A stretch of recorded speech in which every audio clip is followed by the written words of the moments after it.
जी हाँ, ये बात बिल्कुल पूरी तरह से सत्य है कि यदि आपने कर्म को जान लिया तो आपने गीता के सार को जान लिया, और अगर आपने गीता के सार को पहचान लिया तो अपने मनुष्य जीवन की पराकाष्ठा में होने वाले लक्ष्य को प्राप्त करने के लिए आपके मन में एक जिज्ञासा को उठा लिया।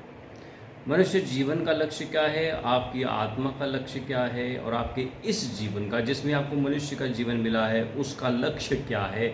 यदि आपको इन तीनों के लक्ष्य के बारे में जानना है तो आपको जानना होगा कि कर्म क्या है।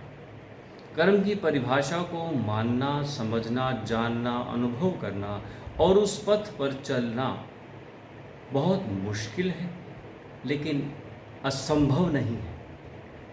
यदि आप सत्यनिष्ठता पर चलते हुए उस राह पर जाना चाहते हैं तो कर्म का वास्तविक अर्थ समझना बहुत ही आवश्यक है। तो कर्म को जानिए, जिससे आप अपने कर्म को सुधार पाएंगे। सुधारने के बाद ही जीवन की नई शुरुआत होगी, बहुत सारी गलतियों का सुधार होगा और आप अपने जीवन में कर्मों को सोच समझकर नियोजित रूप से कर पाएंगे। और जिस तरीके से अगर आपने नियोजन से इसे किया तो आपको ये सभी लक्ष्य प्राप्त होंगे। जय जय श्री कृष्ण।